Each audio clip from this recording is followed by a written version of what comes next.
Terima kasih Anda masih bersama kami dalam Berita Padang. Berikut 3 berita utama hari ini. Puluhan hektar lahan di 50 kota ludes terbakar. Petugas pemadam kebakaran Sijunjung memusnahkan sarang tawon yang berukuran besar. Rektor ITB kunjungi calon mahasiswa dari keluarga kurang mampu di Agam.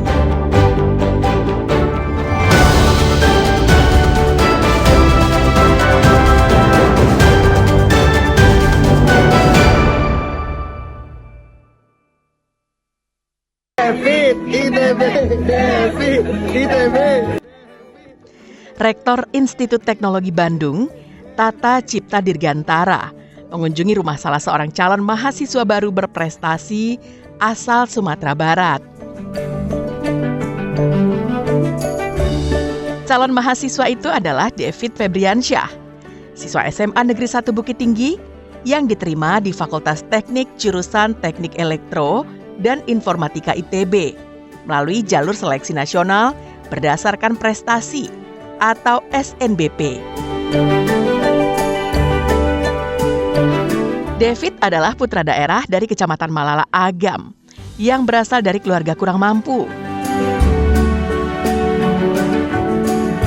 Ayahnya bekerja sebagai kuli angkut kayu manis dengan penghasilan yang tak menentu. Meski demikian, semangat dan ketekunannya belajar membuat David mampu menembus ITB. Bagi warga kampungnya, keberhasilan David menembus salah satu universitas terbaik di negeri ini merupakan sebuah prestasi yang sangat luar biasa. Keberhasilan David menyebar dengan cepat di media sosial. Saat warga mengetahui David kesulitan biaya transportasi untuk berangkat ke Bandung, tanpa dikomando oleh siapapun, warga bergotong royong mengumpulkan dana untuk membantu biaya keberangkatannya ke Bandung. Bantuan juga datang dari komunitas perantau asal Malala di Bandung. Cerita itu sampai ke telinga Rektor ITB, yang kemudian datang berkunjung ke rumah David. Rektor ITB memberikan bingkisan dan pesan semangat. Awalnya tuh ada seorang dosen kan ngechat David, menghubungi David. Dia ada urusan ke Sumarni, tapi dihubungi David untuk sekalian mampir gitu. Cuman silaturahmi aja, ucapin selamat gitu, ngasih bingkisan. Tapi ternyata yang datang juga rektor gitu. Jadi ya rektor juga kasih bantuan gitu. Pasti senang dong, soalnya rektor sendiri yang datang. Kalau pesan lewat sebagai orang tua itu belajar giat ya. Ya kalau sudah capai keinginannya. Keinginannya kan sejak dulu dimulai masuk SMA 1 keinginannya ke ITB. Giat lah belajarnya. Oh, nak apa tu wah. Nak do Malala aku nak do orang. Di rumah sini. Ya dan contohnya lo itu sini. Ya di doa sini. Tak hanya David, 2 calon mahasiswa lainnya dari Sumatera Barat, Nauli Al-Ghifari dari SMA Negeri 1 Bukit Tinggi dan Deka Fakira Berna dari SMA Negeri 1 Padang juga berhasil masuk ITB melalui jalur SNBP. Kunjungan rombongan ITB menjadi bentuk apresiasi dan komitmen kampus terhadap anak muda Indonesia yang berprestasi. Momen penuh inspirasi ini pun menjadi simbol harapan bahwa dengan kerja keras, kesungguhan belajar, dan dukungan masyarakat, setiap anak Indonesia punya kesempatan yang sama untuk meraih masa depan yang lebih baik, sekalipun berasal dari keluarga kurang mampu. Dina Amrina melaporkan dari Agam.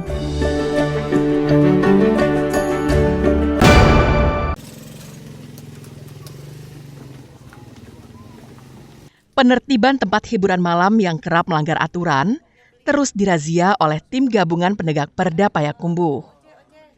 Razia kali ini menargetkan tempat hiburan malam yang sering tutup saat razia dilakukan. Hal ini terjadi diduga pengelola selalu mengetahui saat akan dilakukan razia. Diduga informasi razia sudah dibocorkan kepada pengelola tempat hiburan malam itu. Namun kali ini razia dilakukan secara mendadak. Saat didatangi, lokasi warung penjual tuak yang berada di pasar tradisional Ibuah itu masih buka. Diduga pengelola terlambat menutup tempat usahanya setelah mengetahui kedatangan petugas. Petugas pun berhasil menjaring 2 pengunjung serta sejumlah minuman keras jenis tuak maupun tuak yang dicampur minuman lainnya. Penasaran dengan barang bukti yang hanya ada beberapa teko serta sisa minuman lainnya yang dikemas dalam botol, petugas melakukan penyisiran ke seluruh bagian kedai tuak, termasuk ke bagian luar. Namun upaya itu tidak membuahkan hasil, karena petugas tidak menemukan minuman lainnya. Di tempat situ ada 3 sasaran kita, kedai Olive, Aziz, dan Purba. Tapi yang kita dapati yang buka itu Olive dengan barang bukti tuak dan beberapa botol minuman lainnya.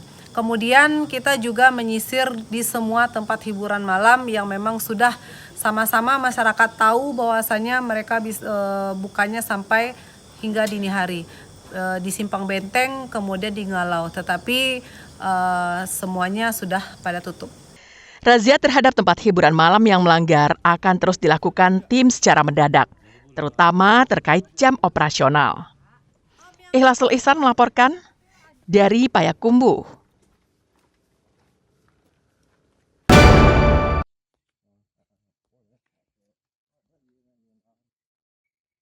Akibat kemarau panjang, ratusan hektar lahan sawah di Nagari Muaro, Kecamatan Sijunjung, mengalami kekeringan. Lahan yang biasanya ditanami padi, kini berubah menjadi kering dan retak-retak. Hal ini terjadi karena daerah itu tak diguyur hujan dalam 2 bulan terakhir, sehingga ratusan hektar lahan sawah tak bisa untuk diolah petani. Kini, hamparan lahan sawah itu dipenuhi rumput liar. Petani juga memilih tidak bercocok tanam karena takut gagal panen. Lahan itu terlihat seperti dibiarkan begitu saja sambil menunggu turunnya hujan.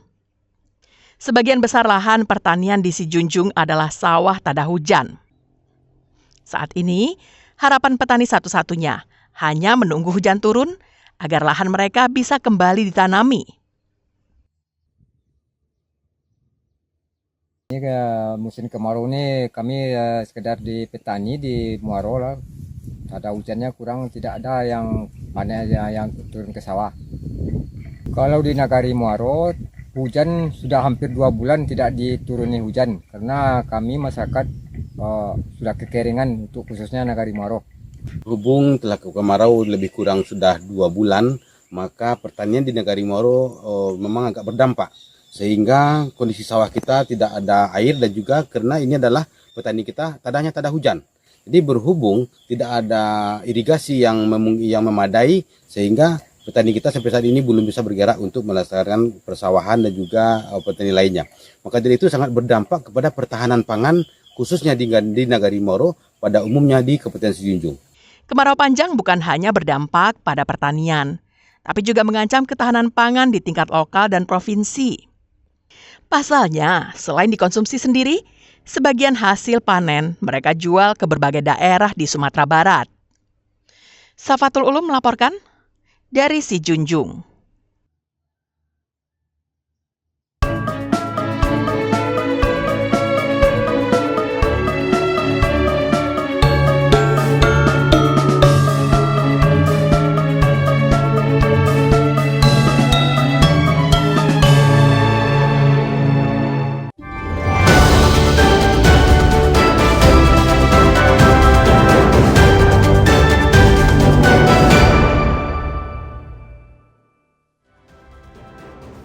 Sekian perjumpaan kita dalam Berita Padang hari ini.